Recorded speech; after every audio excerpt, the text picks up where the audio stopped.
Okay, breaking news, all you ham and eggers.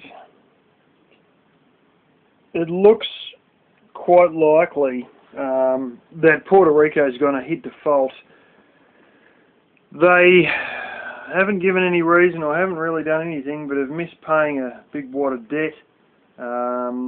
Population 3.68 million, debt 70 billion. Median household income $19,000 US a year. For those of you who don't know, the technical definition of it is they're a colony of the United States, pretty much. As a result, as most of you probably know, they can sort of move to the United States and go back and forth, but they don't generally just go back and forth, they just generally leave at about 1,500 people per week off an island that's only about 200 miles wide and about 50 miles long.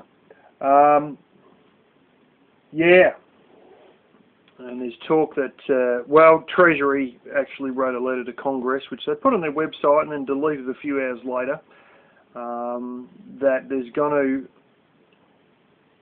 to most likely be bailouts for Puerto Rico, or they will face default. Just let them bloody default. It may sound a smart idea to keep bailing things out, but at the end of the day, you get to that point where everything's so bailed out that the currency loses all value, and it's just all la la land. It's all just,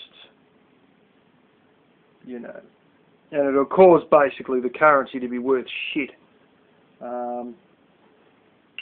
All in an attempt to save something which was not sustainable to begin with. Economically sustainable is what I mean by that.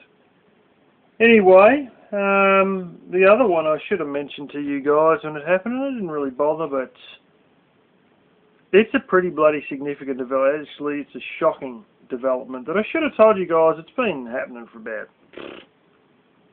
2 weeks now or something. China has a gold-denominated version of its currency. It's got the normal currency, and then it's got a gold-denominated version of it, as of about the last 2 weeks so far. That doesn't mean anything now, but if there's huge bailouts, and I'm not just talking Puerto Rico, I'm talking, you know, all these, the Eurozone has trouble, the US has more trouble, China has, you know, China's had plenty of trouble. Our stock exchange has been going up and down and up and down, and it'll dump in the friggin' dirt and then raise up again and thump down again. And, you know, the same is happening in China, America, Australia, and I gather, I'm not too sure, but I think it might be happening in London too. But long story short,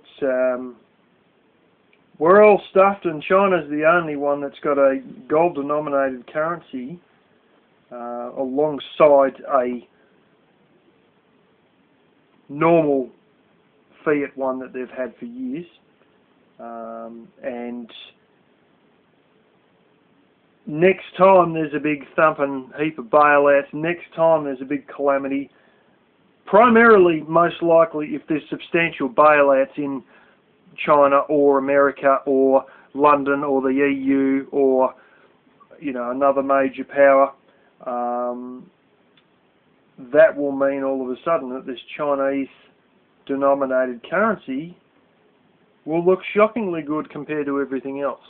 But not right now, because we haven't had any dirty great bailouts, ridiculously big bailouts just yet. But when we do, then all of a sudden it'll be the one that rises above every other one. Now, this is not usually the sort of stuff that every Tom, Dick and his mate at the factory making tacky Chinese rubbish is getting paid in.